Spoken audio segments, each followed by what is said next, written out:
Hello' everyone, পোনপ্ৰথমে সকলোলৈকে শ্ৰীকৃষ্ণ জন্মাষ্টমীৰ আন্তৰিক শুভেচ্ছা জনালোঁ। আৰু যিহেতু মই আছোঁ মোৰ মাৰ ঘৰত গুৱাহাটীত, গতিকে ইয়াতো সৰু সুৰাকৈ অলপ জন্মাষ্টমীৰ আয়োজন কৰিছে। গতিকে ভিতৰলৈকে আহকচোন, কি কি আয়োজন কৰিছে সকলোখিনি আপোনালোকক দেখুৱাওঁ। আৰু এয়া মা বহি আছে, লগতে পেহী মালা গুঠি আছে। আৰু ভিতৰত চাওক, এয়া খানাৰ যোগাৰ, দালি, চব্জি, আৰু এয়া বাটাৰ পনীৰ বনাব, তাৰে যোগাৰখিনি কৰি থৈছোঁ। লগতে এয়া বাটাৰ পনীৰ ৰেডি, আৰু প্ৰসাদৰ যোগাৰ কৰি থৈছে। জন্মাষ্টমী বুলিতো প্ৰসাদ দিবই লাগিব। আৰু যিহেতু আমি নাম পাৰ্টি মাতিছিলোঁ গাঁৱৰ পৰা, গতিকে আহি সাজু হৈছে।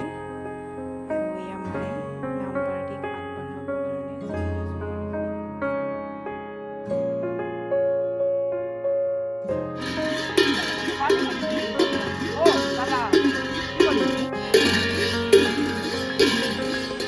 আৰু এয়া সকলোৰে বাবে দৈ আৰু মিঠাই যোগাৰ কৰিছোঁ। লগতে মই এয়া চাহ বনাইছোঁ, আৰু চাহৰ লগত এয়া খোৱা বস্তু বুনিয়া ভুজি আৰু বিস্কুট, আৰু লগতে ভাতৰ লগত খাবৰ কাৰণে ৰঙালাওৰ বৰা বনাই আছে।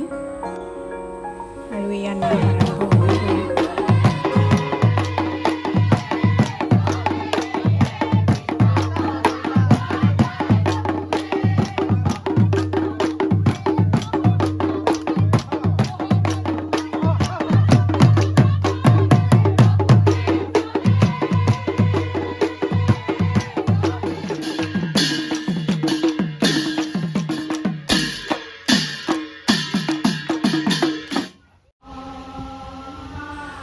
আৰু নাম শেষ হ'ল, আৰু নামৰ শেষত গোৱা এই প্ৰাৰ্থনাটি।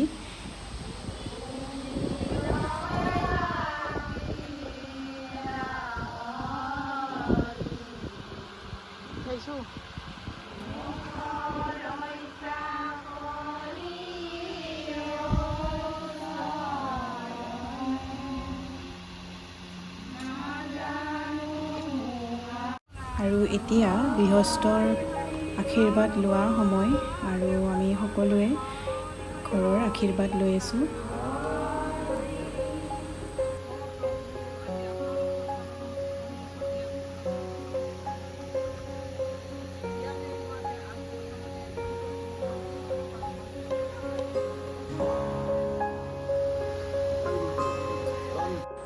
আৰু এতিয়া সকলোৱে মিলি লগে ভাগে জন্মাষ্টমী বুলি ভাত এসাঁজ খালোঁ। আৰু ভিডিঅ'টো ইমানেই আছিল। যদি ভিডিঅ'টো ভাল লাগিছে, like, comment, share and subscribe কৰি দিয়ক।